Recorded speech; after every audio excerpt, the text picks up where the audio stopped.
The story of Series 4, in my opinion, is the story of a show that keeps being quite close to being actually good and then swerving away from it at the end.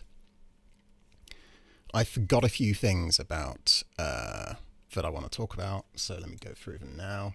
The Doctor in Series 4 is noticeably less of a prick. Not just because Donna calls him out, just generally he's quite a lot nicer. And in my opinion, David Tennant's performance is really good. Tennant's really killing it in this series. I think for me that was most obvious in Silence in the Library. So River needs to get the Doctor to trust her. He doesn't trust her. And so she whispers his name in his ear. And, like, both Alex Kingston and Ten are absolutely killing it.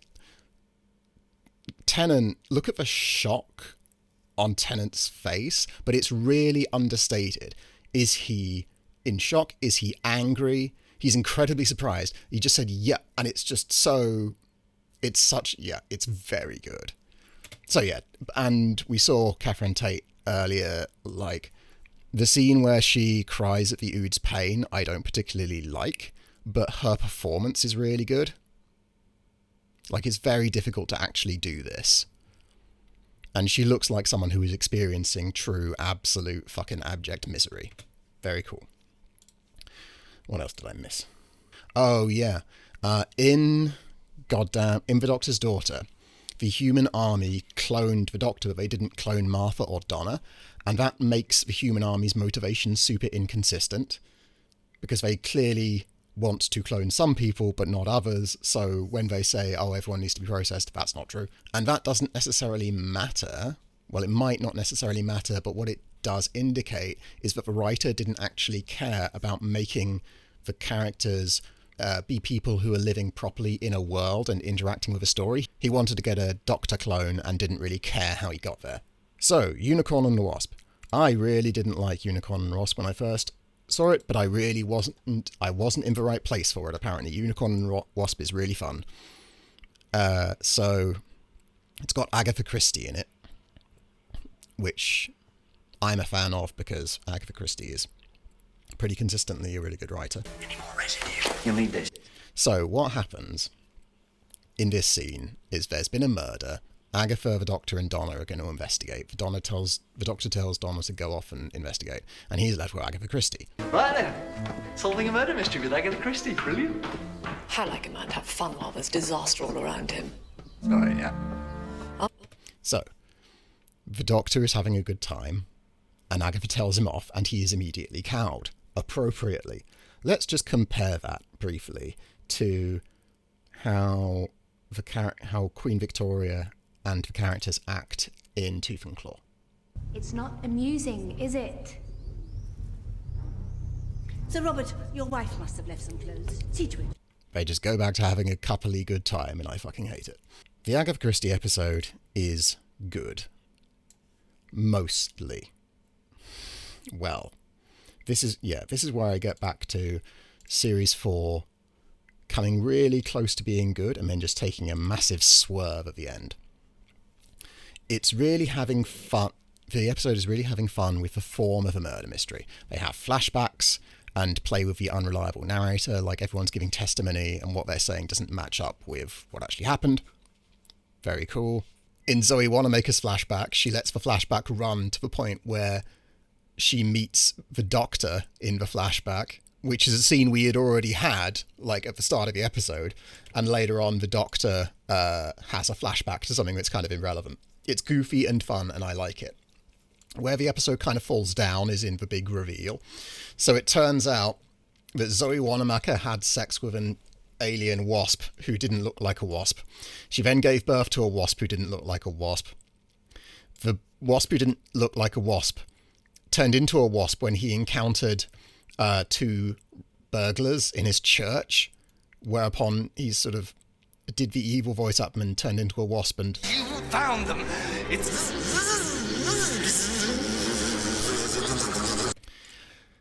He then decided to murder a bunch of people at this house party because he'd been reading Agatha Christie and he imprinted Agatha Christie's sort of, which made him want to create one. And I think that's stupid and bad. And that brings me on to an important point, which is I have been saying that a lot about Series 4's twists, but it is something I very specifically criticise Sherlock is Garbage and Here's Why, the H. Bomber Guy video essay for. Because saying something stupid or bad doesn't actually tell you anything. It's the most opinion-y opinion you can possibly have, because you're just saying that, no, and not giving any further details. And I am interested as to why I find these moments fucking bad. So I have an idea. Let's talk about Human Nature versus Planet of the Ood. In Human Nature and Family of Blood, the Doctor turns into a human. And in Planet of the Ood, Tim McInnery's human character turns into an Ood. Why does it work in one, and why does it not work in the other? I'm going to need more rows in this. Let's start at the beginning. Changing someone's biology from one species to another is a nonsense idea. Like,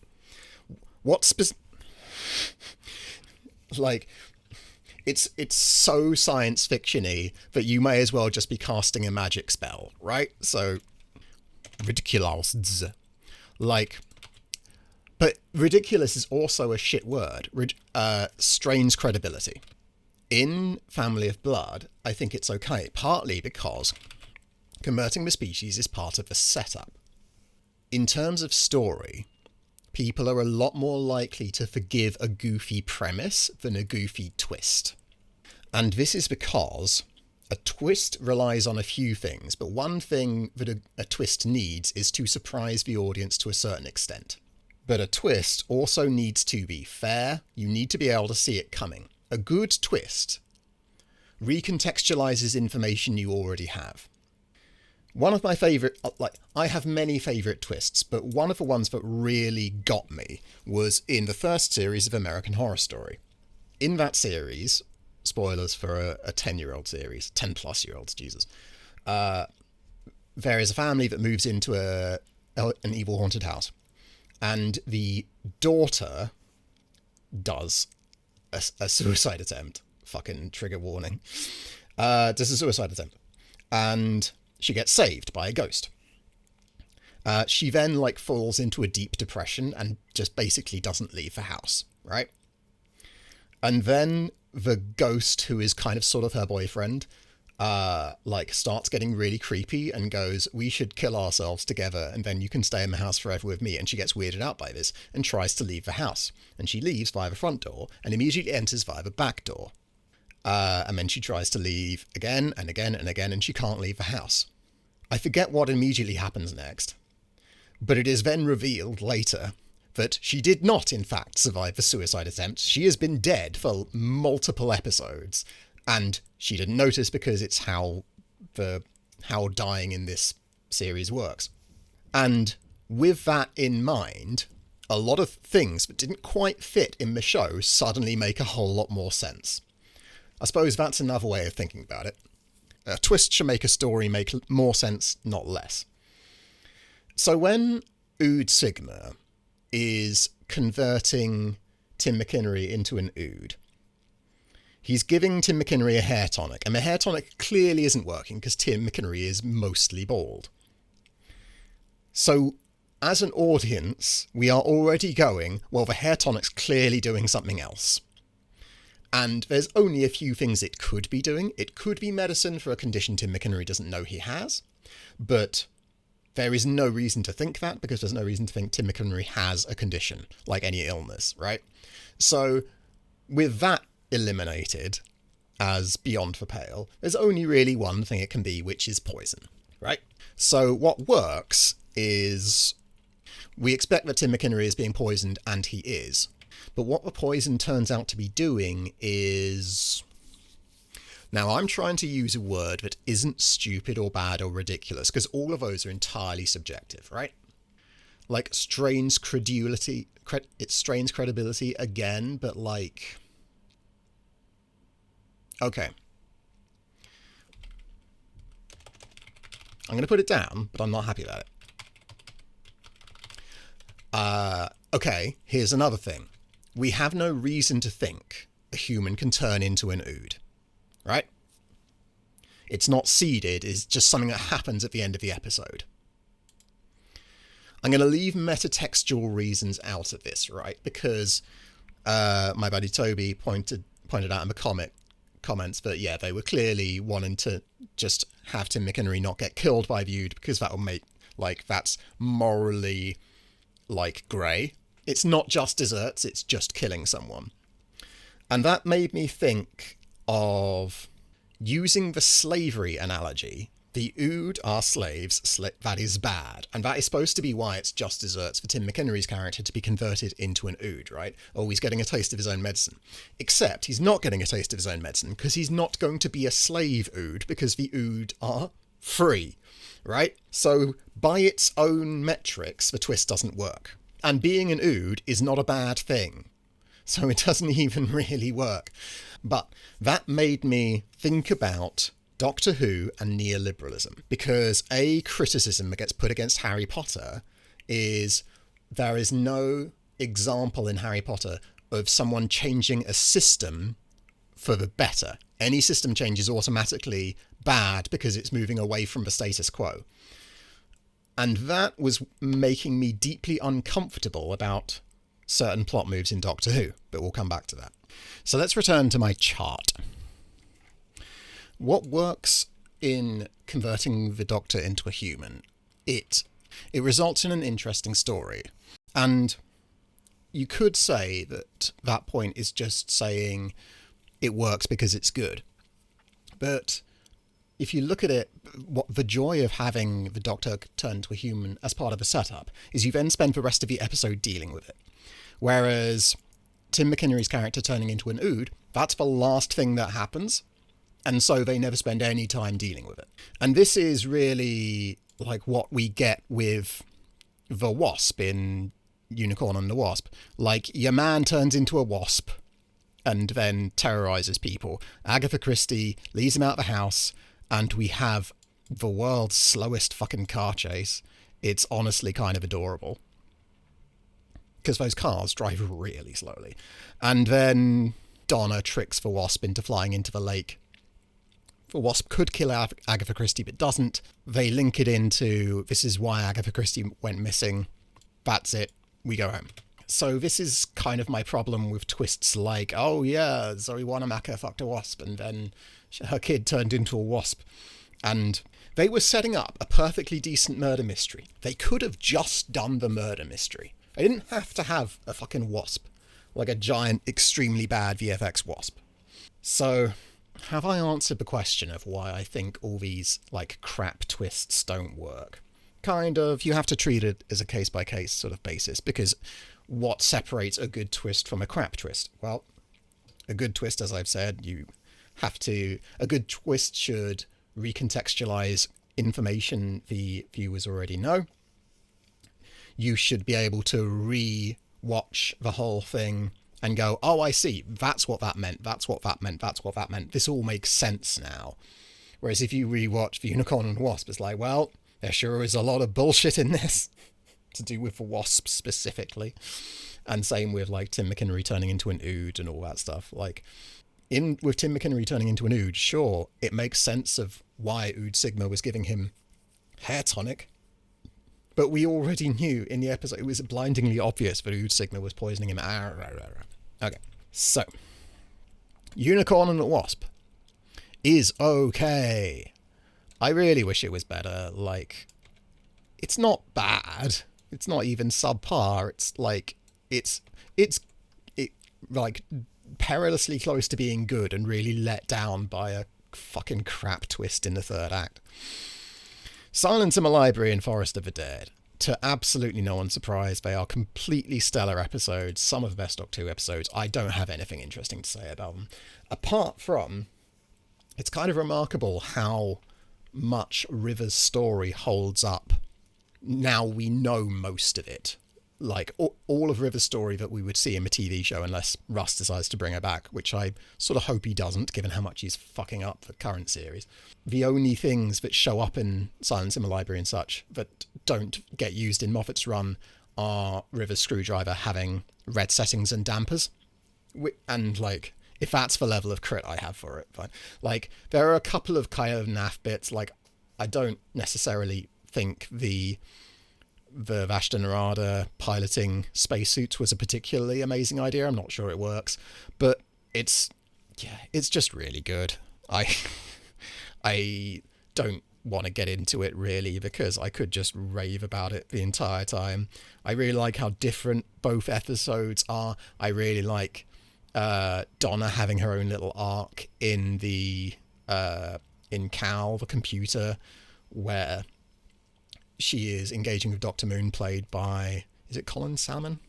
Colin Salmon. Yes, he was. Yeah, Colin Salmon was Dr. Moon. He's so good. His character is acting in opposition to Donna because he's trying to keep a lid on things, and it's really interesting because when you know what he's doing, you go, what you're doing is kind of shit and gaslighty, but you are just trying to keep things like in one piece until like everyone can be rescued. So it's interesting. He was also in Limitless, I think. Oh, he was in Resident Evil, bless him. Oh yeah, he was in Exam. Colin Salmon is excellent. He was in Limitless. He was the only person in the TV show Limitless to call the drug NZT, and I loved him for that. Yeah, like, they're just fantastic. Okay. Midnight and Turn Left. Midnight and Turn Left are really interesting episodes because they exist in a flux state. They are binary, sort of, because they are both good, right? If we look at the production, if we look at the script, if we look at the performances, it's all really good. Like, no, it's not all really good, it's all good. Both Midnight and Turn Left have very oppressive atmospheres, particularly Midnight. The woman who gives the antagonist performance in Midnight is really excellent. She is creepy as fuck. It's such a simple episode. You can see everything that's happening, like the creature echoing everyone and then slowly focusing on the Doctor and starting to take over by starting to say the things he was going to say before he says it himself. We get no explanation for it, and we don't need any because it's really clear what's happening. Turn Left is an episode I wish I'd watched before making my H-Bomber Guy video, because it's just a whole episode about how we really need the Doctor. But yeah, it's quite bleak. It's quite an interesting what if. They have Chanfo back. Chanfo's fun to have back. It's kind of a bit of an episode where it spins its wheels. We get a very nice performance out of Donna's granddad, but again it really kind of highlights that Donna's family are just ciphers who only really exist to either support or criticize Donna. But you know, it's very solid and it plays a lot of emotional heartstrings, right? It is good. It is also, both episodes are also episodes that make the world worse, in my opinion. So they are also going in the Boomtown hole. Now, I would have much more patience for both Midnight and Turn Left were it not for a lot of this moral equivalence bullshit that Doctor Who has been doing under Russel T Davies' watch. Midnight is about man's inhumanity to man. It's about how humans, when the chips are down and when they're put in really stressful situations, will always turn on each other. And this is to be contrasted against the facts. I did some Googling. Like, we have this study here from the National Library of Medicine about catastrophe compassion, which highlights understanding and extending pro-sociality under crisis. We have Cornell University. That's not... this does help. A Patents of Corporation doing collective emergencies. Mutual aid networks. That's their whole thing. Of course, there will be times when people in emergencies turn on each other, right? But generally speaking, that is not a truth universal to humanity. And I think that's what Midnight was trying to do. My spouse watched Midnight and thought that the alien was manipulating everyone in the vehicle, which is why they were all turning on each other and they were all really murder happy for no reason. And I'm not hugely convinced by that. Turn Left, meanwhile, depicts a world where the Doctor has died way back in the Series 2 Christmas special, Donna's first episode. And so bad shit keeps happening to the UK/the world, and this creates fascism in the UK. And this is a perfectly believable course for the UK to be on. The UK has always flirted with fascism. Ever since fascism has been a thing, there was a really significant pro-fascist section of the UK in the lead up to and during World War II. It's common among leftist circles to refer to the Daily Mail, one of our larger papers, as the paper that supported Hitler. And people sometimes go about that, oh, that was ages ago, let it go. It's like, no, the problem isn't that they did a bad thing one time. The problem is that they did a bad thing, and then the attitude that had them do that bad thing just kept going up to now and into the future. But the thing about portraying a UK slipping ever deeper into fascism because they haven't got the doctor, it made me think about Sean's video on Harry Potter, where he talks about J.K. Rowling and freeing slaves. But what we need to understand here is that J.K. Rowling can't free the slaves in her story. This is the reason she has to backpedal slavery into not being that bad, because after she introduces it, she can't fundamentally change it, and she can't do that because of her real-world political beliefs. And to understand those, we need to talk about neoliberalism. Now, whenever the politics of Harry Potter are brought up online, someone will post this screen cap from an image board where the author of the post lays what they see as the failings of the Harry Potter story at the feet of J.K. Rowling being, quote, a liberal, centrist Blairite who doesn't really believe in anything. So I was tempted to see Russel T Davies' Doctor Who through that same lens. Because if we look at Russel T Davies' Doctor Who, system change is actually surprisingly rare insofar as it affects Earth. One of his first moves that might have made things better for people on Earth was having Harriet Jones become Prime Minister, which was part of a new golden age for the UK. And Russ then immediately deposed her, cutting any potential golden age off short. Now, there is some systemic change for the good in Doctor Who, Planet of the Ood, for example. The slaves free themselves. Good, tick. But I don't think it's a coincidence that whenever we have a moral question or a moral situation presented to us as the viewers, the solution is almost always hope something turns up and then something does turn up. Because all we have are bad outcomes. There's no possibility of things being good. Like in Boomtown, there's no possibility of Blonde, the Slovene, being rehabilitated in a humane facility. No, it's death or letting her carry on murdering. Similarly with Dalek, there's nowhere the Dalek could be taken to that's a rehab facility. So Doctor Who is a show which is inherently optimistic because it's pacifist. It's supposed to be about situations becoming better. The Doctor lands in a bad situation and makes it better. And that does happen most of the time. He defeats monsters. He and the companions defeat monsters. But that's less making things better and more taking something which has been made bad by an alien or whatever, and then undoing that damage, returning us to the way things should be, which is the status quo. And so, if you took both Midnight and Turn Left in a vacuum and didn't consider the morality of the rest of the show, they don't belong in the Boomtown hole, because all they're doing is presenting a world where some really stressful, fucked up shit happens to people and they turn on each other. And that is not unrealistic. However, it's nowhere near as common as people like to think it is, because this shit has been studied. I posted the fucking studies earlier, and there's also an example of, in Lord of the Flies, the kids all end up killing each other. And there have been a few, I think, I know of at least one, times where a situation like that has actually happened and it was entirely fine and no one died, So I wouldn't have put Midnight and Turn Left down in the Boomtown hole had this show not really consistently tried my patience with its moralizing bullshit. Series 4 at this point has been pretty good. We've got 2 episodes in the top tier section. We've got 2 in good, but 3 in good, including Planet Viewed. All of them have pretty big asterisks next to them, and the rest are in okay, apart from The Doctor's Daughter, which was dog shit.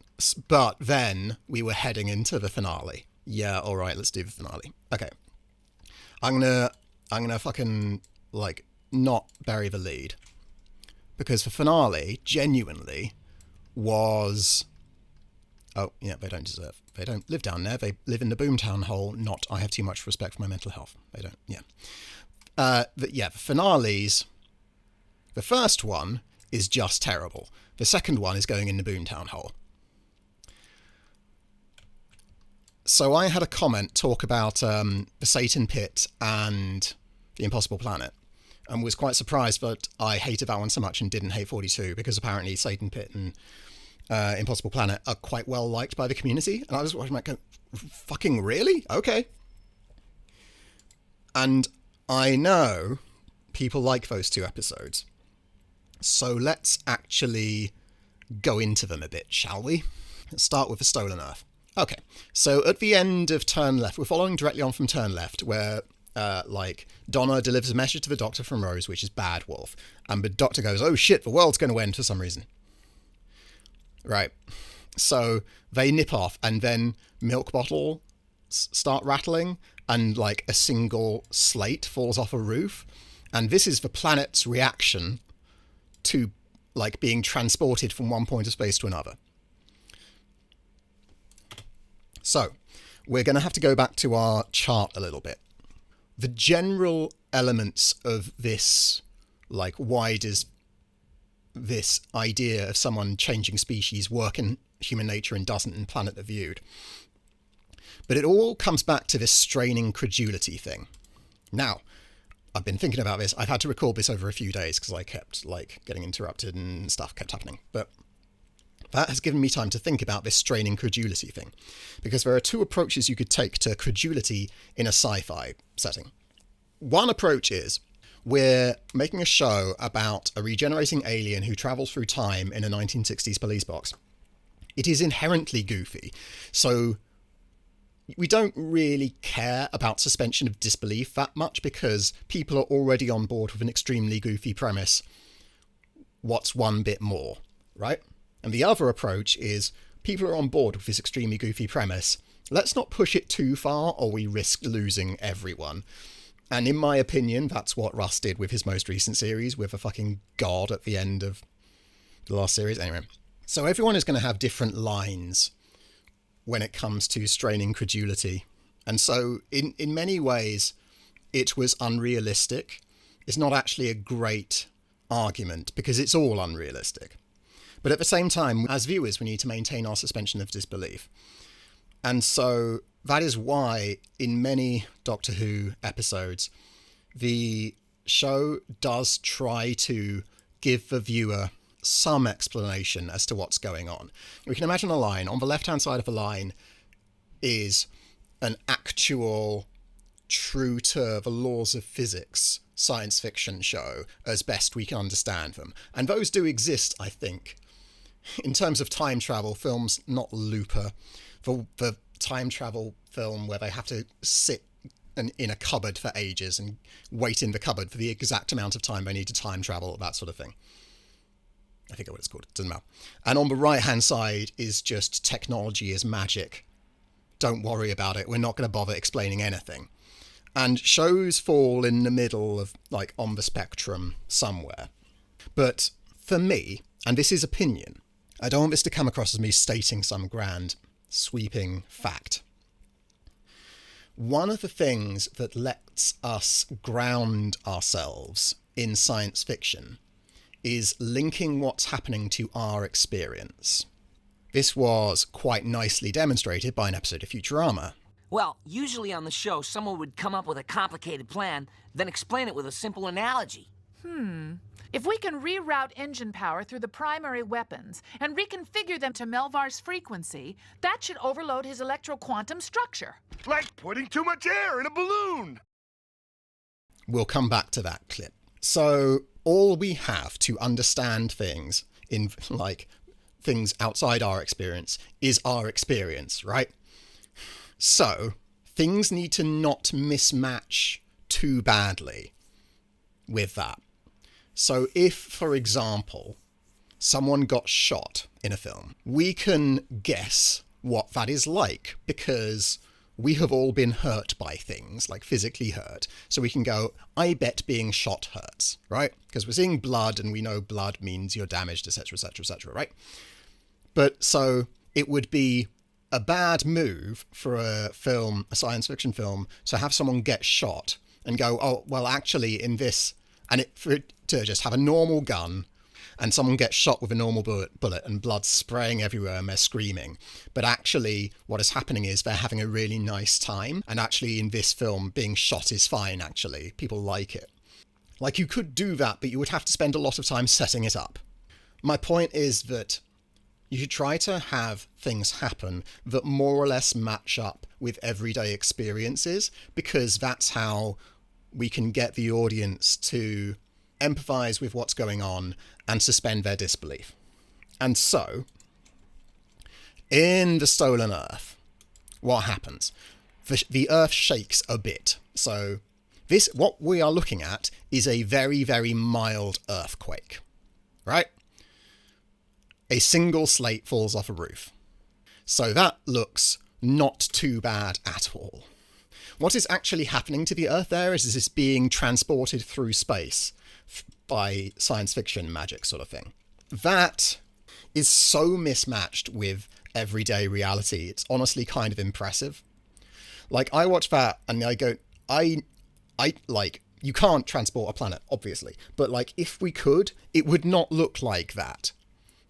It would either look like no one would notice because the technology is that advanced, or it would cause massive devastation. It would not look like a level 2, level 3 earthquake, right? And so this basic principle is going to come up again and again in these finales, which is the show presents something and it shatters at least my disbelief because it just is confidently presenting an idea that wouldn't work like that. Okay, so we have lots of shots of the Doctor's hand because of some bullshit that's going to happen later. The fucking Earth's gone. Fine. Everyone wakes up in New York where some more devastation has happened, but really not very much. We have Torchwood. Okay, so we have Torchwood and we're going to have Sarah Jane Smith and her son in a minute. And watching this, because Torchwood, like Gwen and Yanto, who are the only... Gwen, Yanto and Jack are the only remaining members of Torchwood at this point because they killed Tosh and Owen. It was really weird to suddenly see Gwen and Yanto and then Sarah Jane Smith and her kid. Because, like, they haven't been in the show. Sarah Jane Smith has been in one episode in Series 2. I've never seen this kid before. And so it felt like watching a Marvel Cinematic Universe property now. Because I don't really keep up with the MCU. I haven't, like, watched a lot of it since Endgame because it became too much. They were expecting me to keep up with a load of bullshit I didn't care about. So when I watch an MCU film now, they have a bunch of characters who act as if they've always been there, and like we're expected to just keep up. And in some ways that's good, in some ways that's efficient storytelling. But it is a bit odd because they don't spend any time like making you care about this kid or Gwen and Yanto, because they just assume that you've been watching the extended universe, which is, I'm not sure that's like, Marvel are really finding that as a problem now, because, like, a reason people, like, have given for why the Marvels film flopped is because a lot of it is on Kamala Khan and Monica Rambeau, who were in TV shows but no films. And so they have this film that's about Captain Marvel, who people have seen if they were following the films but not the TV shows. Anyway. It's not bad, it's just a little weird to suddenly have these characters be in it with no introduction and the show to just pretend they've always been there because they were in supplemental media. It's doubly weird because Torchwood was, I think Charlie Brooker called it, an episode of Scooby-Doo with knife fights and cum shots. Whereas the Sarah Jane Adventures, where these two characters are from, was like a younger version of Doctor Who, like it was for preteens, I think. And so they don't share an audience, really. apart from maybe parents. Anyway, so it's just a bit odd. It's not necessarily a problem. We have Donna's family continue to be a shit. Everyone's looking out the windows going, oh, it's what's happening in the sky? Is it a bird? Is it a plane? Rose shows up. She has a gun. Right now we're in trouble. She works a slide on a laser gun, like it's a pump-action shotgun. Now, this really doesn't matter. Like, this is an extremely nitpicky nitpick at, like, 4 minutes 30 into the episode. And believe me, I can't start making nitpicks like this as we go further in. But it did kind of amuse me because, like, they wanted to have Rose do something badass, so they have her rack the slide of a gun. Even though it's a laser gun, she's not working a shell into a breech, which is what you're doing in a pump-action shotgun. Shotguns don't even need to have pump actions these days. They only have them because automatic shotguns got banned in the US for civilian use. Anyway, so everyone's been looking up at the sky and seeing all these planets. Like, that is a cool image. Because obviously I've seen this episode once before, back in 2008, so I remembered that all the planets had been stolen. But I saw this and went, oh, actually, that's a really cool image. That works really well. Credits. All the companions are in the credits. It's cool. Like, including Sarah Jane Smith. Barrowman, nice. Sladen, and Billy Piper. It's really nice to have Sladen in the credits. Because I was a Third Doctor kid. Because it had Pertwee in it, and so I like Sarah Jane Smith. Anyway, so Doctor and Donna don't really know what's going on. They had Richard Dawkins. Fuck off, Richard Dawkins. That bit's aged badly. What a prick. Torchwood don't really do anything. They don't know what's going on. Sarah Jane Smith apparently has a computer called Mr. Smith. It's like, okay, guys. Freema is running around going, okay. You want to talk about, like, people, like the world descending into chaos because something bad happened. That's exactly this again. Like, everyone's rioting because, like, the Earth, like, there's loads of new planets in the sky. Like, I don't think that's what would happen. Like, it's kind of classist. It's this very cynical view of humanity. We're all just animals who are, like, civilized by having, like, the police and stuff and social consequence. Like, the fabric of society is really fragile and can be broken by basically anything. And it's a really fucked up ideology which has its roots in, like, really conservative thinking. And it's an ideology that has caused a lot of deaths. Rose comes across looters. There wouldn't be looters. The planet has been stolen for, like, 10 minutes. She racks the slide on her gun again, threatening people with death because they're stealing computers. Let them steal computers. It doesn't fucking matter. Also looting after disasters. It's not really a thing. It's just, like, people stoke the fears of looting in order to justify cracking down on poor people. Okay, so everyone's talking. They're trying to coordinate, all right? Oh no, it's Daleks. Everyone's doing quite well. Like, Elizabeth Sladen is doing really well there. She looks fucking terrified, and it's excellent. Daleks are coming. Zap, zap, zap. The Daleks are zapping Earth. I don't know why. So UNIT go to war with the Daleks, and Martha gets told you've got to go and do the whatever device. That's the Supreme Dalek. He's in it. So, the Doctor and Donna go to the Shadow Proclamation. The Shadow Proclamation has been talked about as if it's like the Magna Carta, as if it is a document or like a statement, because that's what a proclamation is. A proclamation, right, yeah. A proclamation is an official declaration issued by a person of authority to make certain announcements known. It is not an organisation. So it's weird to be calling this organisation that we've never actually seen before, the Shadow Proclamation, and they have the fucking Jadoon. And Tennant does this. And I'm not a massive fan of it, but whatever. Okay, so he and Donna are going, the Earth's been stolen. So the Shadow Proclamation last goes, there are 23 planets that have been stolen. And Donna goes, wait, hang on. When we were on our travels, we heard about other planets that were missing. What about those? And the Doctor goes, oh shit, yeah. Let's put them into the equation and bring them up on screen as well. And I really liked that Donna was the one to think of that. It's not as good as the narrowing down the Slovene thing from World War III, but it is nice to have the companion know something and point it out that the Doctor hasn't noticed or has missed. Anyway, they go, oh look, there's all these planets that are in this, like, kind of perfect setting. What could be going on there? The Daleks, like, take down the aircraft carrier. What a surprise. Martha does some doctoring and then gets sent to get the whatever device. The Daleks kill everyone. This is good. The Daleks kill everyone. They have gone back. They've stopped being extremely stoppable chatting machines and have gone back to being unstoppable killing machines. Good. Tick. Martha has to go because everyone's going to die. UNIT is still using conventional firearms against Daleks, which they know don't work. It's fucking pointless. Like, loads of people have had actual laser guns at this point. Let them have lasers. Or, if you're worried about this sort of thing, arm people with better weapons. Like, tank crews go into battle with submachine guns, right? They don't give people submachine guns because for the good of their health. They give tank crews and so on submachine guns because if they have to leave their tank and they are suddenly in enemy territory, they might need a backup weapon to fight off baddies, right? But UNIT are specifically anti-alien, and every alien, apart from Mussolini to be fair, but UNIT never fought them, UNIT got immediately ganked. Every alien that UNIT has gone up against have not been vulnerable to conventional weapons.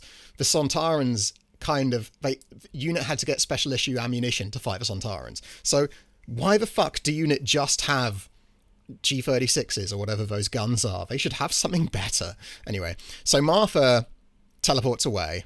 Everyone's scared of the Daleks, with good reason. Davros is there with his little goth claw, which I don't like because I used to have one of those little goth claws, and so they're, to me, inherently silly because they're extremely goth.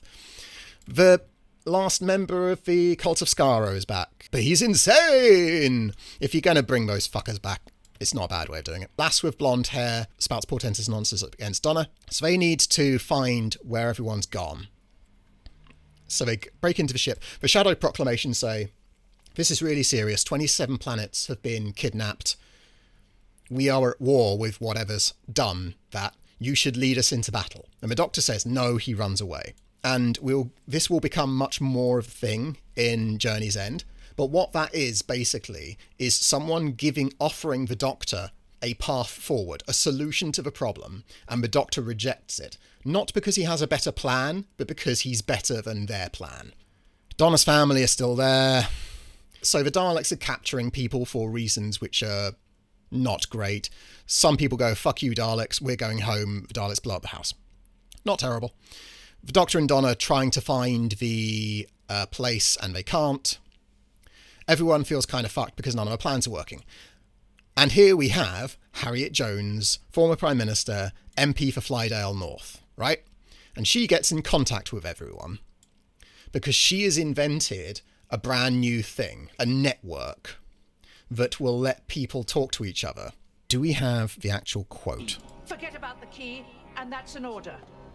All we need is the Doctor." Oh, excuse me, Harry. All we need is the Doctor again. Harry, but, well, the thing is, if you're looking for the Doctor, didn't he depose you? He did. And I've wondered about that for a long time, whether I was wrong. But I stand by my actions to this day because I knew that one day the Earth would be in danger. I respect the show for doing that. You can argue either way about whether Harriet Jones was right or wrong to order the destruction of that ship. But it's definitely not as morally uncomplicated as the Doctor presented it as. I've been trying to find him. The Doctor's got my phone on the TARDIS, but I can't get through. Nor me, and I was here first. That's why we need the subwave. I was here first, Rose. Can you not make it about yourself for 30 fucking seconds? To bring us all together. Combined forces. The Doctor's secret army. Wait a minute. The Doctor's secret army. That's foreshadowing I fucking hate, but we'll get there. We boost the signal, that's it. We transmit that telephone number through Torchwood itself using all the power of the Rift. And we've got Mr. Smith.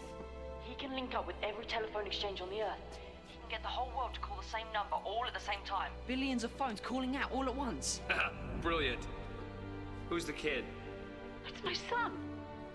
Excuse me, Sorry, hello, Yanto Jones. If we start transmitting, then this subwave network is going to become visible. I mean, to the Daleks. Yes, and they'll trace it back to me, but my life doesn't matter. Not if it saves the Earth. Okay. So, I don't know if you missed it in amongst that barrage of nonsense, but the plan is to link up all of Earth's phones, transmit them through a rift of fucking time and space energy in Cardiff, and use Sarah Jane's computer and Torchwood to get every phone to dial the Doctor's number, like ring the Doctor's number at the same time. And that will summon the Doctor. And this is what I was talking about with technobabble and like having a mismatch between what the show is saying and our everyday experience. Because we all, even back in 2008, we all had phones, even if it was just a landline. And so we know that millions of people calling the same number wouldn't fucking do anything. Even if the exchange doesn't crack under pressure, it's going to be engaged. Like, the system's going to jam up. Nothing's going to happen. If you were trying to call the number from one phone and then really trying to boost the signal, that would possibly do something. And I think that's what they were trying to do with this, but they wanted to have everyone from the Doctor's secret army be contributing. So they have everyone like contribute their own little skills or whatever and go, oh yeah, we'll have them do this and they'll have them do this. And this will have everyone on Earth call the same number at the same time and that will summon the Doctor. And it's just absolute fucking nonsense. And Harriet Jones, MP for Flydale North, invented this sub-ether communications relay.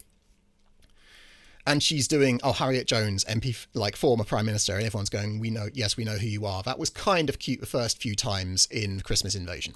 Harriet Jones, when we first met her in Aliens of London, was special not because she was a genius who could invent a sub-ether, like, communications network. She was special because she cared about cottage hospitals. She cared about people and making their lives better. And this is why the Doctor deposing her was a fucking cruel and shitty thing to do. So they've taken someone whose entire character was not really believing that she deserved to be listened to, but having this good plan to make life better for people. And you've turned her into someone who just invents a sub-ether communications network. And she's still doing the Harriet Jones former Prime Minister thing. And like, they've taken someone who had an actual character and have reduced her to a gimmick, which is she keeps it, like, she still introduces herself to people for some reason. Like, she had an actual reason to do that in the Christmas Invasion. Her reason was she herself didn't really believe that she had a right to be Prime Minister because she just considered herself to be an ordinary person. That's what was happening in that episode. And in this, like, she could be going, oh, I'm Harriet Jones, former Prime Minister, like assuming people will forget who she is. And that would be a reasonable thing to think if you were just still an ordinary person. But she's not. She's invented a sub-ether communications network. Like, why? Fucking why? And it's clearly because Russ wanted to do something with Harriet Jones. And like, okay, but like have something for her to do. Don't just do this thing which doesn't have anything to do with her character. And she can do this now. Why? Shut up. And then we're into the fucking technobabble of everyone on Earth is going to call the Doctor's number, which is going to be boosted through the rift and a computer in Sarah Jane Smith's house. Like, okay. It's strange credulity. Like, they have done the simple analogy thing, which is we take a technobabble sort of thing, which is we've got a call which is going out, is being fed through these various different computers and science fiction gizmos and a rift in time and space. And if you just stopped there, that will be a perfectly decent explanation for why you are able to get a signal out to the Doctor. It wouldn't really explain why they've all failed to do it up to this point, because the reason they haven't been able to, they needed Harriet Jones's sub-ether communications network to link everyone together. But they then go on and go, okay, we'll have everyone on Earth call this number, as if that would do anything. And every one of us who has ever, like, used a phone know that it wouldn't. It's bizarre. It's like, the episode lost me hard at that point. They're all calling the thing. The Doctor gets the call. The Doctor is summoned. We meet Davros, right? So here, they're all going, summon the Doctor, and they know Daleks are coming. He chose his companions well. It's been an honor.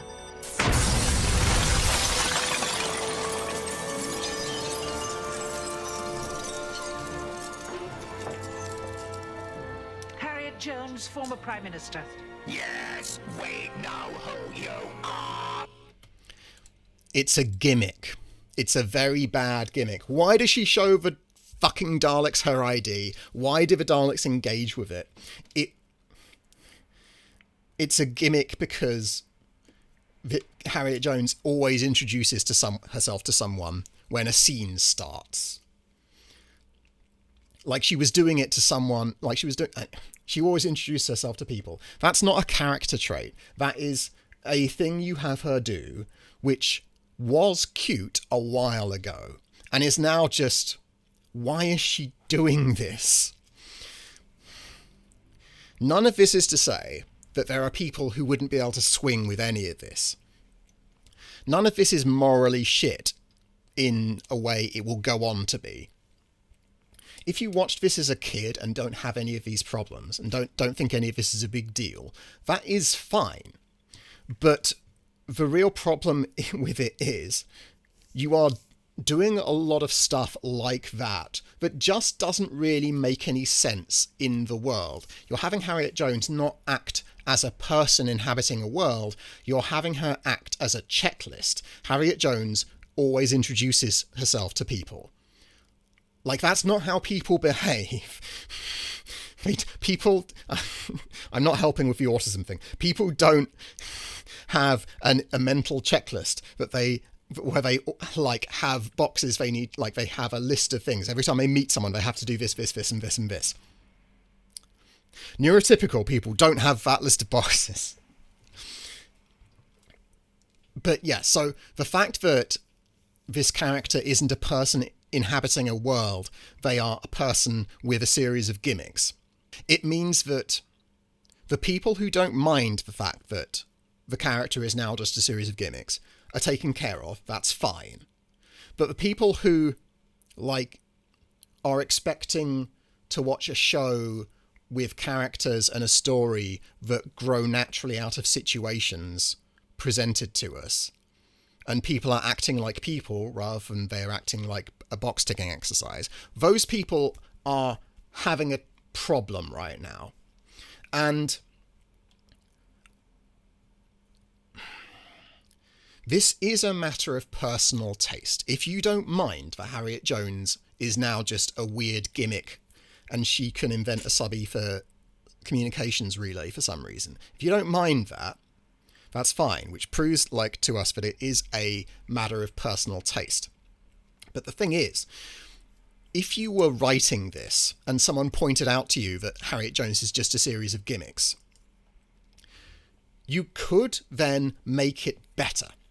You could give Harriet Jones more personality and have her act more as a character, rather than just repeating the same fucking bit over and over again. And that would make the show better. This isn't a case of, like, in a lot of genre shows, films, books, there is this temptation to over-explain everything. Where did Han Solo get his name from? Oh, it turns out someone ages ago said, oh, you're on your own, we'll call you Han Solo. And like, hold for door, shorting down to Hodor. All of that stuff is explaining something that doesn't matter.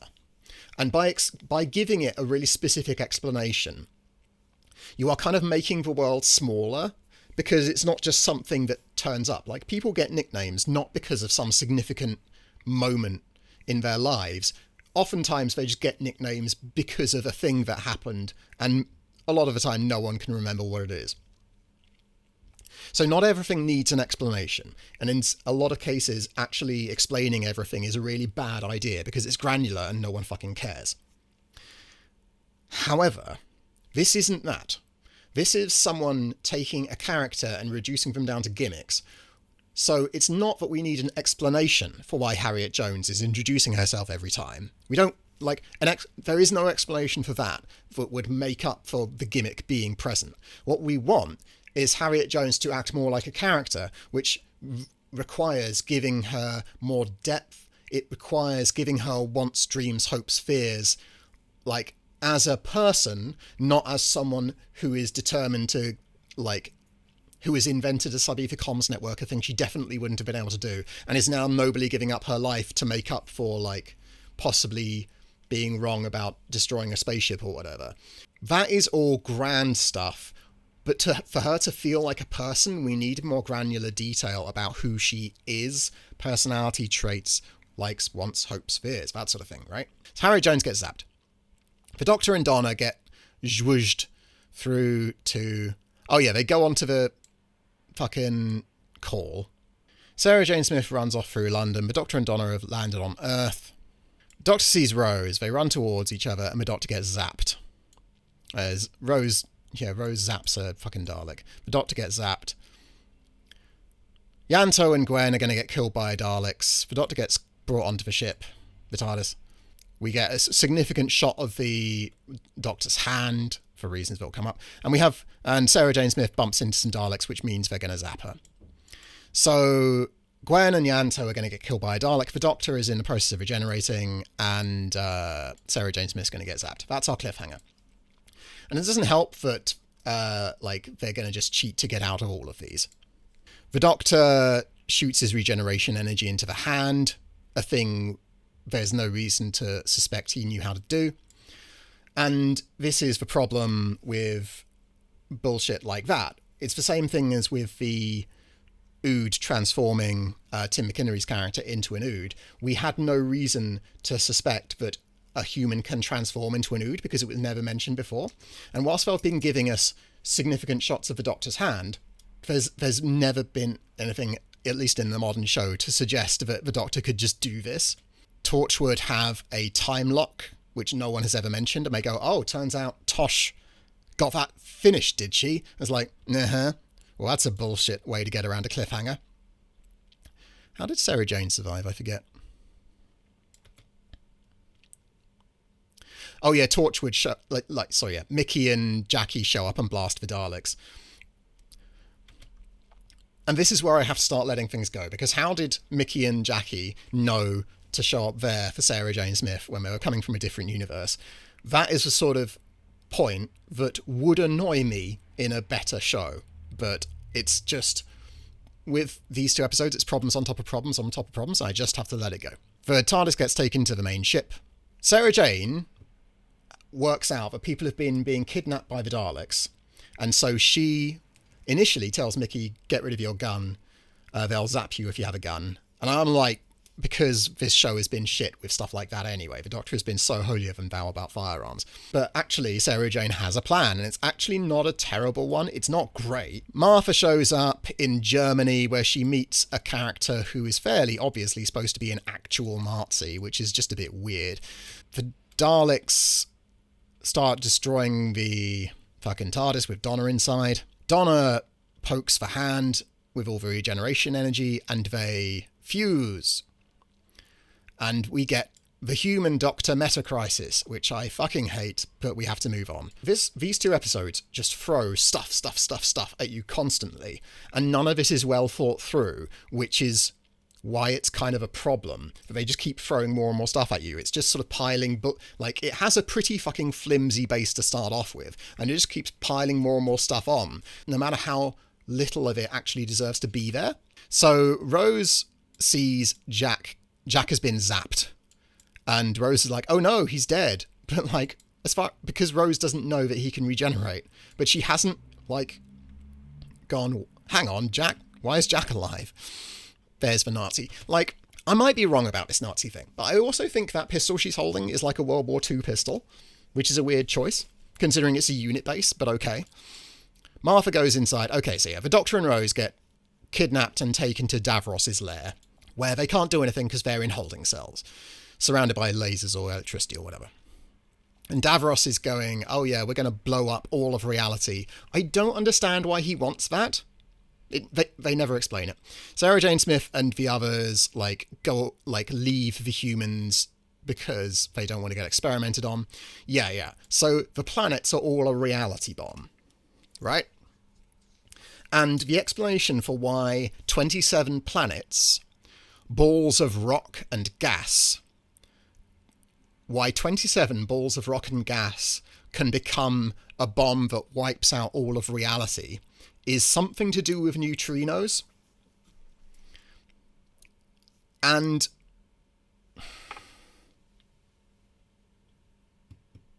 the problem with just going something neutrinos as an explanation for why balls of rock and gas can become a reality-ending bomb is because what you're doing there is basically you're using technobabble as magic words, basically. You're going, I have said some sciencey sounding words, and that is your explanation for why balls of rock and gas can wipe out all of all of reality, every universe.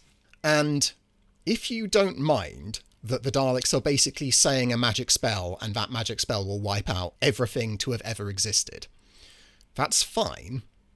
But if anyone wanted something slightly more credible than the Daleks saying a magic spell, you're shit out of luck. Do they say it here?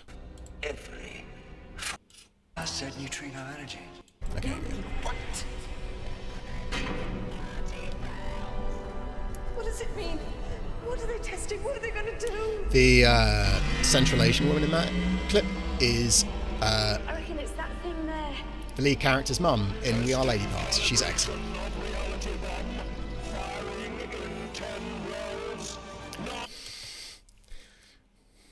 Rels is so goofy. They use rels to say, and they then count down, and a rel is clearly just a second.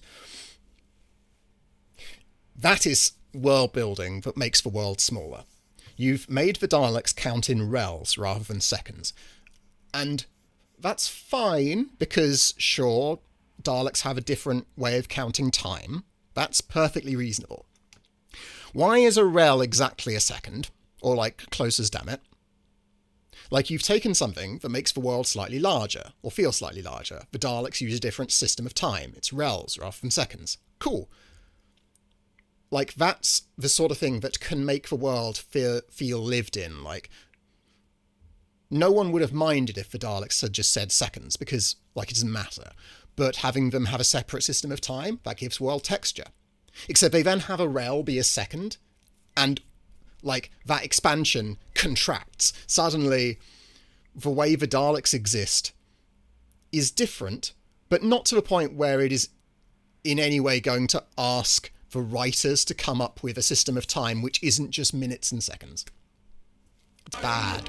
The apotheosis of my genius.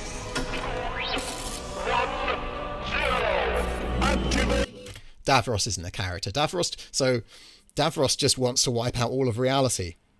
Why? Shut the fuck up. The Daleks aren't going to die. The Daleks are in a safe zone, which is safe from a reality bomb because shut up. But there's nothing for them to conquer. So why are they doing it? The Daleks are an expansionist fascist empire that will never stop. They want to have all life subjugated by them. And all the planets are going to be destroyed by this reality bomb. They're just going to be Daleks and nothing else. I don't understand why they want this. That said neutrino energy. Flattened by the alignment of the planets into a single string. No. Davros! Davros, you can't! You can't! No! Single string Z neutrinos compressed. No way. What's a neutrino again? So, a neutrino is an elementary particle that interacts via the weak interaction in gravity. Neutrino is named because it's electrically neutral, because its rest mass is so small that it was long thought to be zero. Okay, so the explanation for why 27 balls of rock and gas can destroy all of reality is something to do with these very small particles, like Z-wave neutrinos focused by the 27 planets. I would be willing to bet that some people heard me say the reason 27 planets can end reality is something to do with neutrinos, and they thought I was exaggerating how shit it was. I was not. Okay, so the reality bomb is going to go off. All hope is lost, because the Doctor and Rose are caught in their fucking cells. But Jack and the others meet up, and Sarah Jane goes, I've got this big old fucking bomb I have on me for some reason. And so they go, oh, plans. Rose meets up with the other people who are doing the whatever device. And she goes, oh, I have to do one last thing because the doctor will want me to. So she calls the Daleks and goes, oh, hi, I'm going to fucking blow up Earth or whatever. Yeah, so the whatever device is going to blow up Earth. Unified Intelligence Task Force on behalf of the human race. Send transmission to the vault. I do quite like that the Supreme Dalek is like, another fucking human, whatever. We're not extremely stoppable chatting machines, send it to the vault. Continue to monitor. This message is for the Dalek Crucible. Repeat, can you hear me? Put me through. It begins as Dalek Khan foretold. There's a prophecy, I don't like it, let's move on. Children of time will gather, and one of them will die. Stop saying that. If only one of the children of time will die, and the threat is a reality-ending bomb, that's a really good result. And also no one dies. Doctor! Like, Donna has her mind wiped, but she doesn't die. You can argue about that. We don't have time. I'm sorry. I had to. No, but the doctor is powerless, my prisoner. State your intent. I've got the Osterhagen key. Leave this planet and its people alone, or I'll use it. Osterhagen what? What's an Osterhagen key? There's a chain of 25 nuclear warheads placed in strategic points beneath the Earth's crust. If I use the key, they detonate and the Earth gets ripped apart. What? Who invented that one? Someone called Osterhagen, I suppose. Martha, are you insane?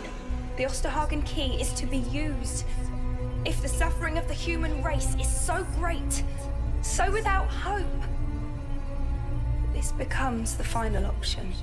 It's never an option. Don't argue with me. It was never an option. The Daleks are about to wipe out all of reality. Blowing up one planet to save all of reality. I don't want to get all utilitarian on you, but that sounds like the correct choice. Doctor. Not that, anyway. Because there's more than that.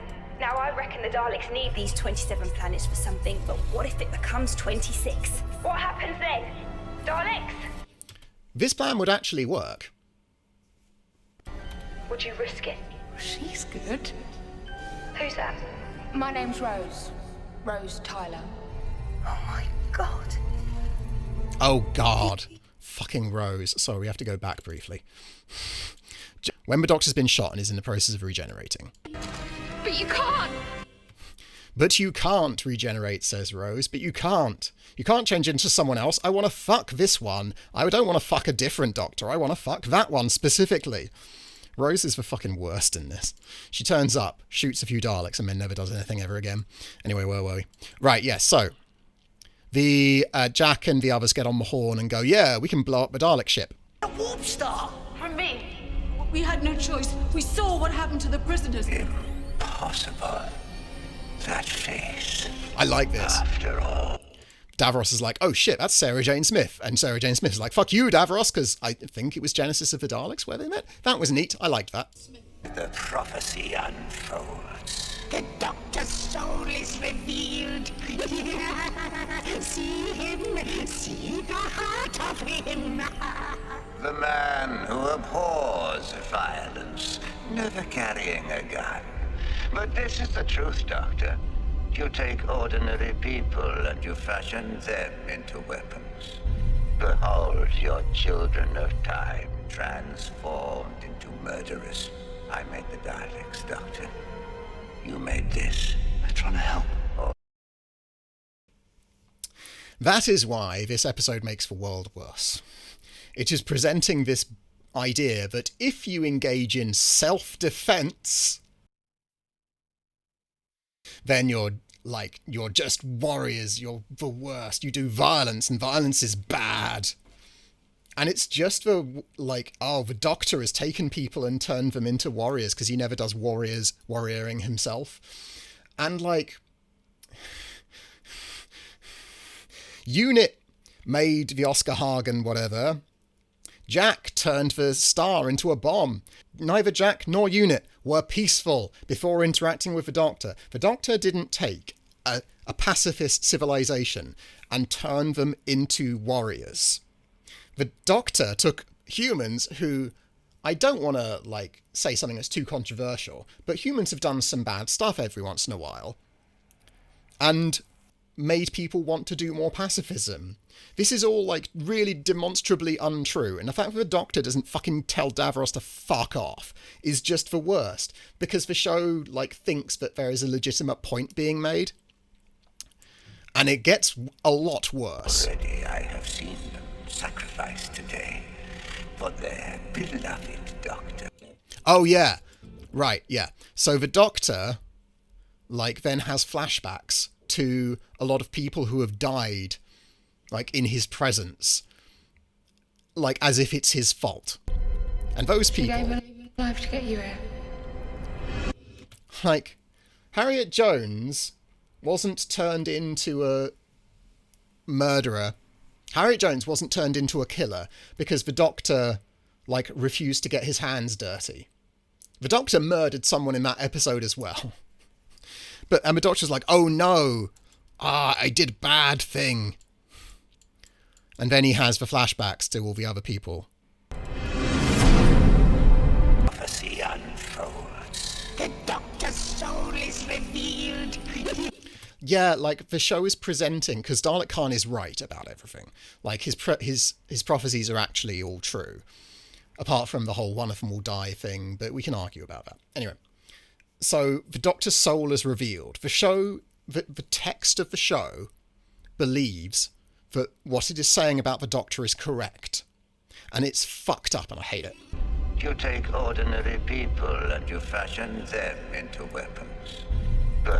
And that's why, in Miss Sontaran Stratagem, Martha was, like, leading a unit of unit.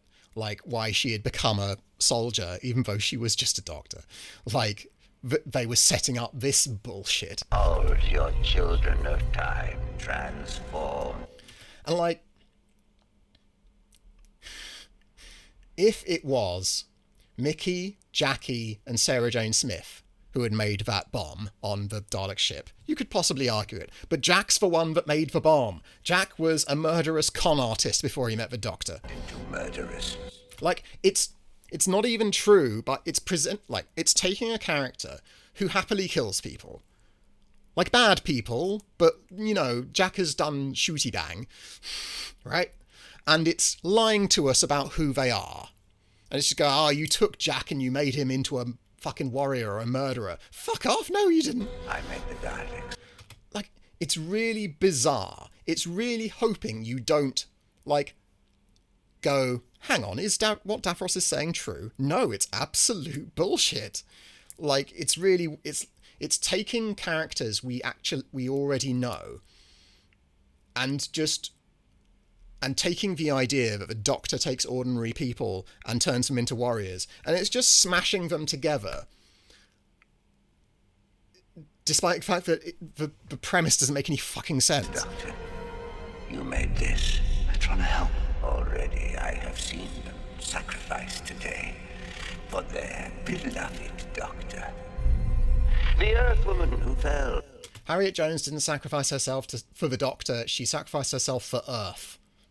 It's getting shit wrong about its, like, the episode before this one. Opening the subwave network. Who was that? Harriet Jones. She gave her life to get you here. Okay, so I think... How many more? Just think how many have died in your name. How many more have died in your name? That is the very specific thing that triggers these flashbacks. Let's work through them, shall we? Okay, so she dies because she has to stop the fans so the Doctor can go and turn off the system. Did she die in the Doctor's name? Not really. Like, she died because of the fucking baddie. And also, like, she dies in an extremely goofy way, which shouldn't have happened, because why are there all these fans, and why is the switch to get the whatever restarted on the other side of those deadly, deadly fans? Like, it's not a great example, because that death was bullshit. Like, okay, so she, like, broke out of her trance to tell the Doctor that Daleks were there. She didn't die in the Doctor's name. She died warning the Doctor about the Daleks. The Daleks killed her.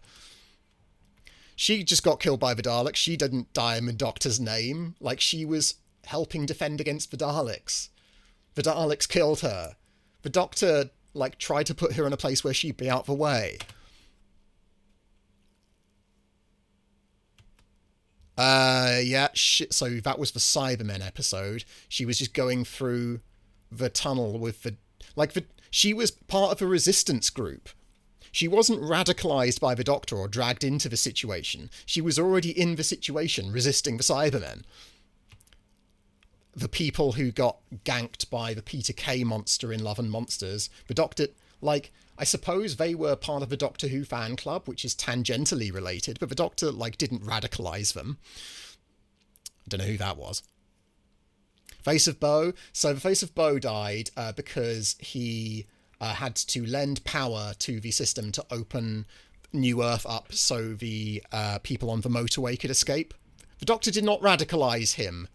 Like, he gave his life to save everyone, because otherwise it wouldn't get done. Like, the Doctor couldn't have done what he did. Like, he didn't die in the Doctor's name. He died to save the people of New Earth.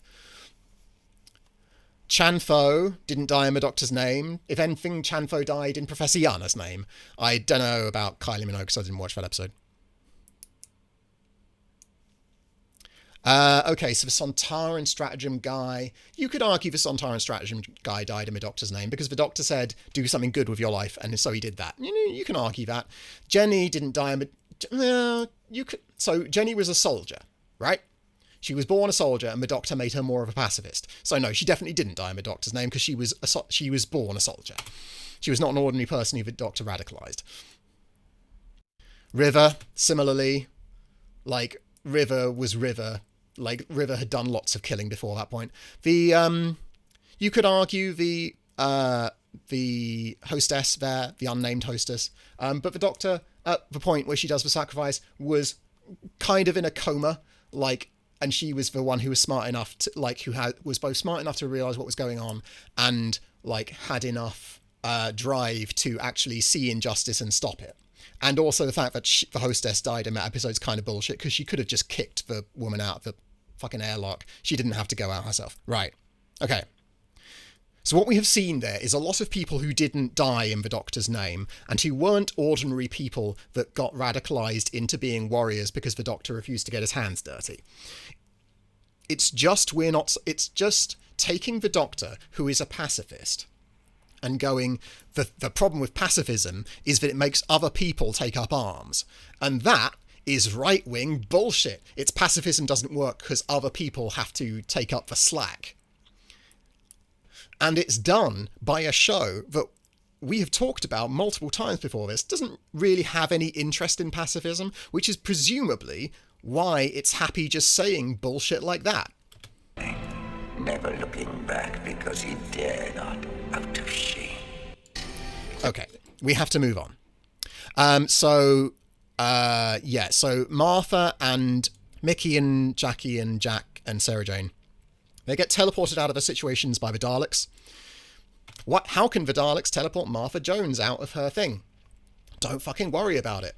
Why were they collecting people on Earth where apparently they can just teleport people out? Don't fucking worry about it. But the point is, none of them can do their stuff anymore, so they can't set off the Oscar Harden device. They can't detonate Sarah Jane's star bomb. So the entire episodes have just been wasting our time by having Martha and the others go off on their own little adventures. They didn't affect the plot at all. Meta Crisis Doctor and Donna run out of new TARDIS, and then they think the reality bomb's going to go off, but Donna stops it, and Donna is being the Doctor.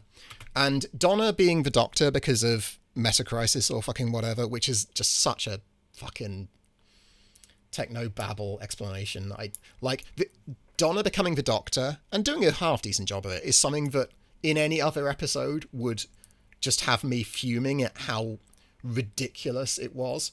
But this episode kind of made me numb to how it just keeps piling bullshit on top of bullshit and on top of bullshit. And at this point, like, I just was numb and didn't care about any of it because it had done this absolute bullshit for the entire run. everything was being built on just technobabble magic words. Oh yes, sorry.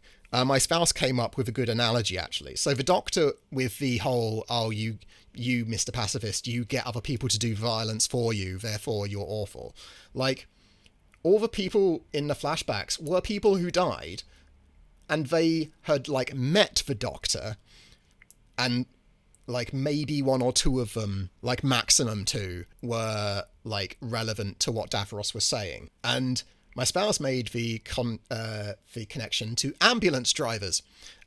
Ambulance drivers meet a lot of people who then go on to die. Therefore, ambulance drivers cause the deaths, right? It's just fucking stupid.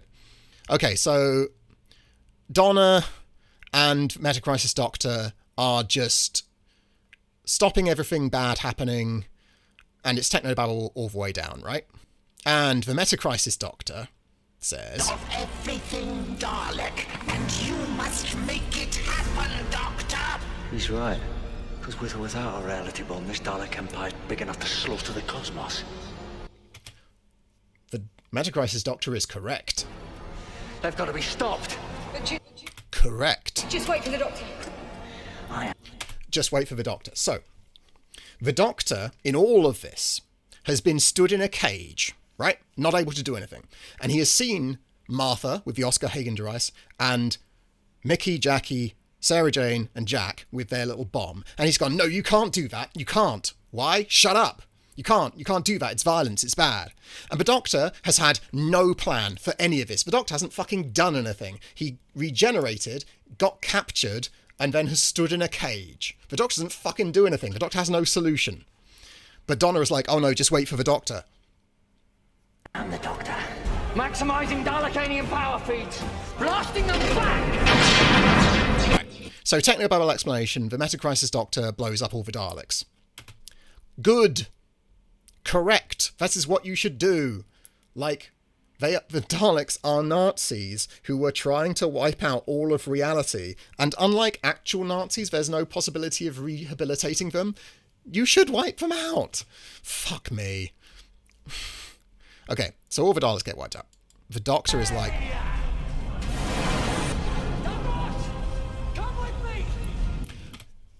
he tries to save Davros. Don't try and save Hitler. I promise I can save you! Never forget, Doctor! You did this! He very specifically didn't. The Metacrisis Doctor did this. I name you forever! You are the destroyer of worlds! The Metacrisis Doctor didn't destroy any worlds. He destroyed Daleks. The Daleks were the ones who were trying to destroy all the worlds, so I can see why Davros would get confused. But you see, like, the autism definitely doesn't help. Because what is happening in these episodes, specifically these two, is people are saying things that are untrue and just acting as if they are true. And it's absolutely maddening. Because, like, it is presenting itself as something with, as a show with something to say on pacifism, and it still somehow doesn't have an actual position on pacifism. Right, everyone is doing some stuff to tow the Earth back, and again, like, all that happens is some stuff falls over on Earth, and it's just kind of dumb, and I hate it. And like, Mickey goes on Earth, and they go to Bad Wolf Bay, right? Okay, this is the goodbye. Notice, Donna is fine. Donna is clearly fine at this point. And the walls of the world are closing again, now that the reality bomb never happens. It's dimensional retroclosure. See, I really get that stuff now. No, but I spent all that time trying to find you. I'm not going back now.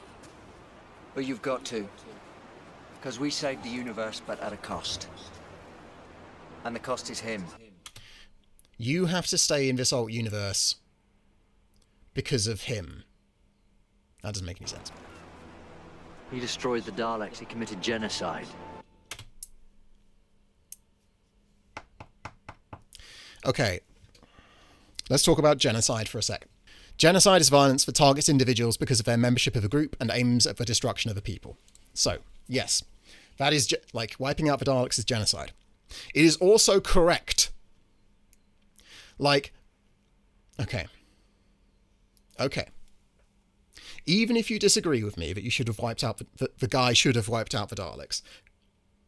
Like, if you let the Daleks go and they then subjugate and murder everyone in the galaxy, like, just murder hundreds of thousands, millions, billions of people, Doctor, are you then going to go round and talk to the families, any surviving families of the people that got murdered by the Daleks, and tell those people, I had a chance to stop the Daleks and let them go because killing them would have been wrong? Are you going to do that? But no, he has done nothing this entire episode. He had no plan. No plan, no backup, no weapons worth a damn. And so someone else did something, and he is like, that was wrong because it was genocide. Genocide is bad because it's a majority group trying to wipe out a minority group. The Nazis were trying to genocide Jews and disabled people and trans people and gay people, right? Because that's what Nazis do. If you could kill all of the Nazis, like if they were also robots and if they were also almost impossible to rehabilitate, like, you should do that because it will save hundreds of thousands, possibly millions, possibly billions of lives. It's just so absolutely maddening for the Doctor to be taking this grand moral stance when he had no idea of what to do. He was bailed out from this entire situation by everyone else, and he was sneering at their plans the whole way, despite the fact that he didn't have a better plan. If you wanted to have this plot work, you needed to have the Doctor have a realistic plan that he was telling people, and they were going, no, that won't work, we need to do violence. And he then, like, eventually persuaded the others that they should do his plan, and they do his plan, and his plan works. But they don't do that. They have him be captured the entire time, never do anything, and then, like, get really snotty about everyone else's, like, the way everyone else saved all of reality, every single universe. It's unbelievably fucked up. I hate it. I hate it so much. This show, under Russel T Davies, really doesn't fucking understand pacifism at all. It doesn't understand violence. It doesn't understand the struggles people have to change a bad situation. It's neoliberalism. Its entire attitude is, don't you dare do any violence. Just stand there and hope that something turns up. And if the something that turns up is someone who was willing to get their hands dirty, you make sure to condemn them for doing violence, despite the fact that you had no idea what to do. Keir Starmer's Labour Party, ladies and gentlemen. Okay, so they dump Rose and Metacrisis Doctor on Bad Wolf Bay for some reason. Donna wants to carry on, and then she's dying despite the fact that she was fine 30 seconds ago. And turns out a human Time Lord combo can't happen. And Donna really doesn't want the Doctor to wipe her mind. Like, it's not stated directly, but it's pretty clear that she would rather die than be... Best of times. The best.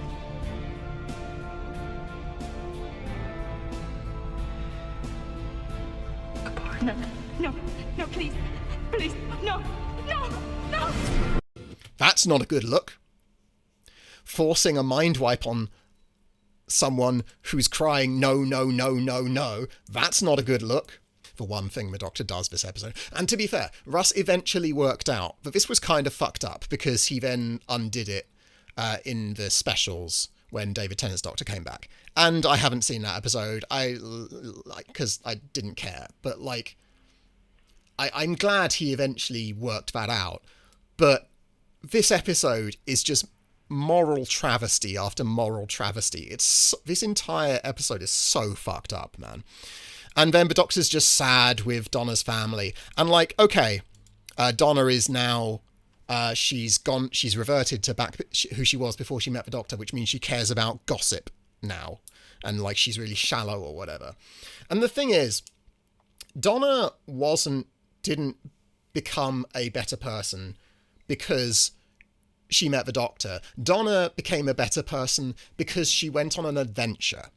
She was running around investigating the adipose people, and yes, she was trying to meet the Doctor, but she was off doing investigative work. She was being amazing, and she was pretty clearly having a good time doing it. And the thing about this is, it really sucks that the Doctor wiped Donna's memory, but she can go off and do that again. She can't travel in time and space, but she can do other things. And her family, her shitty abusive mum and her overly sweet, no-character, compassionate granddad, they know all of this. They can fucking encourage Donna to do stuff. And also, Donna seems perfectly happy engaging in the gossip thing. Who are you, Russ, to like really sneer at people who are really into gossip and whatever? Okay, so then the Doctor is sad. It's a bit on the nose. It's extremely on the nose. He walks away, and then he just broods in the TARDIS. I fucking hate it. It's genuinely worse than the finale of Series 2. It's so bad. It's so, like, none of the story makes sense because it's just technobabble, plot events that seem weirdly out of step with reality. And it has at its core this grand moral proposition that the Doctor takes peaceful people and turns them into warriors, which is just not true. Also, the show can posture about pacifism, a topic it does not understand and is not even slightly curious about. Series 4 was mostly better than I remember. My spouse and I always talked about Series 4 in a way where we go, Donna was a really great companion but had some fucking terrible episodes. Catherine Tate and the Doctor, their performances are excellent in Series 4. And most of Series 4 is not bad. Most of Series 4 would be good if it weren't let down by some pretty bad plot problems. Midnight and Turn Left are good apart from the fact that I fucking hate the politics. Silence in My Library and Forest of the Dead, excellent. Right? Series 4 is better than I remember. Stolen Earth and Journey's End are significantly worse than I remember.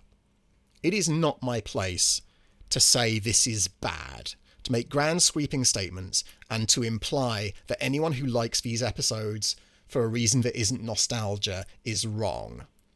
It's not my place to do that, and I don't believe that. But the fact that you have no idea, I am really struggling to not go off on one about people who like this episode, who like this finale.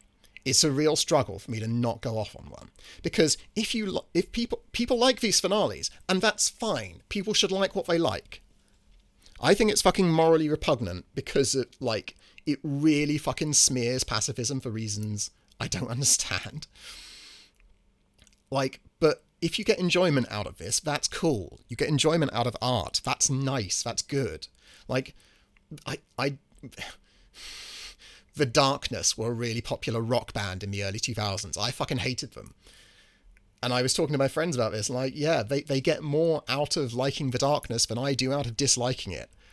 I was so happy when I enjoyed Series 1 more than I expected. But genuinely, series those two two-parters. Okay, so let's talk about why people might like it. Having the various characters team up, that's cool. People like it, Avengers Endgame for that exact reason. Having all these characters come together and work together is nice. That's cool. I liked having Sarah Jane Smith in the episode. That's nice. Didn't like having Torchwood in it, but, okay. That stuff's cool. The problem with that is, every time I have something like that does actually work, I then got to immediately undercut it by going, yes, but the thing is, all those people working together didn't actually do anything that needed doing. They all worked together to call the Doctor's number to draw him to where they were, which we've talked about. They all flew the TARDIS at the end, which they didn't need to do. The Doctor could just fly the TARDIS.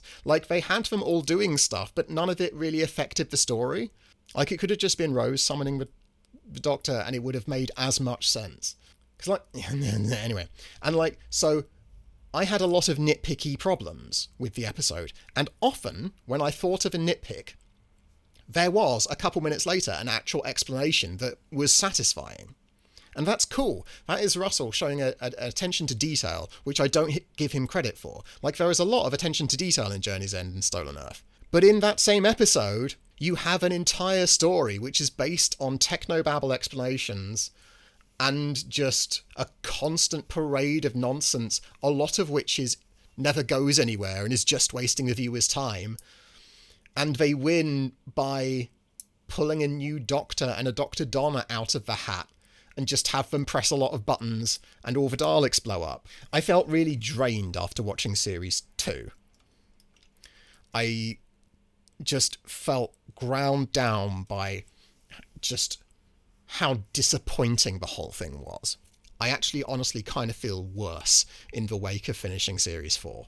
I really don't want people to think I'm, like, being performatively outraged. Like, oh, I'm having a controversial opinion because that's how I make myself feel special.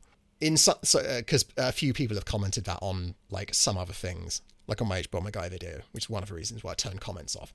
And in some ways, that idea that I only have a controversial opinion to make myself feel special is quite revealing, because it means that people haven't actually been engaging with anything I said. They defend themselves from the criticism that I make because it's clearly just sour grapes, right? I clearly just want to have a controversial opinion because I want clicks, which is genuinely, if you look at my YouTube channel, a very funny idea, because I don't... One of my videos has 500,000 views. Most of them have under 30. Like, I don't give a shit about clicks. I'm doing these because I want to. And, like, it's clearly people defending themselves from the idea that maybe, like, you can disagree with me. You can disagree with my points. Fine, please do. Nothing I have said is authoritative.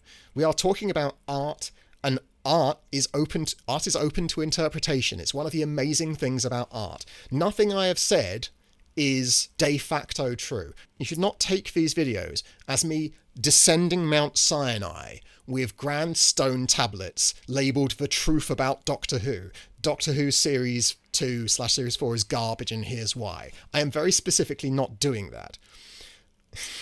I have watched these episodes, I had reactions, and I think there are interesting things to say about all of this whole stuff. I think I am correct. I am not telling you that you should think I'm correct. I have a 10-year-old niece, and my niece used to live in Canada. And I used to have an uncle who was a really lovely person. Like, just genuinely, I really treasured my time in his company, because he lived a very interesting life. He was a cool dude, and he was just fun and lovely. And I didn't really spend much time in his company because I was an extremely ill person, still am. And he died very suddenly and very unexpectedly. And suddenly I was like, oh shit, I'm never gonna be in his company again. And that was real sad, because I hadn't got to know him as well as I would have liked if I'd known how short our time was going to be cut. And so I took that and I channeled it into my relationship with my niece. So I made videos for her once a month when she was in Canada. And then when she came to live with us in the UK, I still made her videos, and then I started reading her audiobooks because she was spending a lot of time traveling from place to place. And so I made audiobooks for her to listen to, which she, I'm told, values, which is real nice. But often I'll go off on rants. I know, we're all very surprised. But I'll go off on rants and I'll go, I think this, and this. But I've had to tell her multiple times that I don't want her to listen to my rants about socialism or whatever and go, Mike is telling me that this is the truth. I have told her multiple times that I want her to listen to what I say and think about it and make up her own mind. I want to give her perspectives that she might not get another way while she's this young. I want to give her tools she can use to understand the world. And obviously I'm not giving you tools because you're not 10, I assume. But I genuinely try to approach all of this stuff with that same idea of like, this is what I think, this is why I think it. If you agree, hey, that's cool. Maybe like me talking about this stuff has put some stuff into words that you hadn't necessarily thought of. Maybe you already knew all this stuff that I was talking about, and like and you've just got something out of me like confirming your opinion. Maybe you disagree with me, and you either don't think the criticisms I've made are a big deal. That's cool. Or you disagree with me and you think my reading of the text is wrong. And that's cool, because like you have this interpretation of the text, I have this other interpretation of the text. That's a really amazing thing about art. The important thing is we engage with this really amazing kind of unique show, and we look at it and we go, hey, this show really works in certain ways.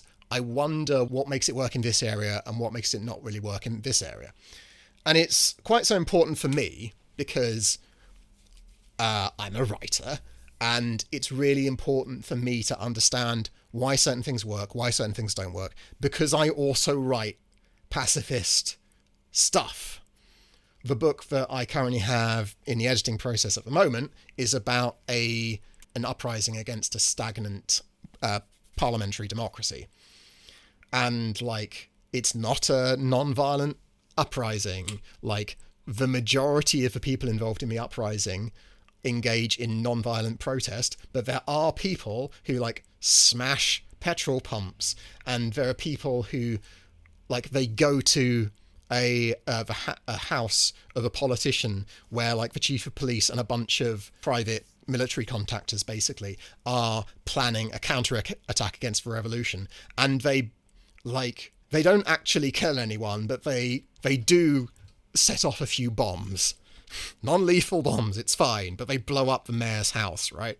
So this is why it's quite so important for me to dig into all this stuff and go, okay, I think this is why it works and this is why it doesn't. Because I don't want to be like Russel T Davies, who clearly doesn't understand pacifism and isn't interested in understanding pacifism and just wants to go violence bad, even when you have no other ideas and all of reality is about to get exploded.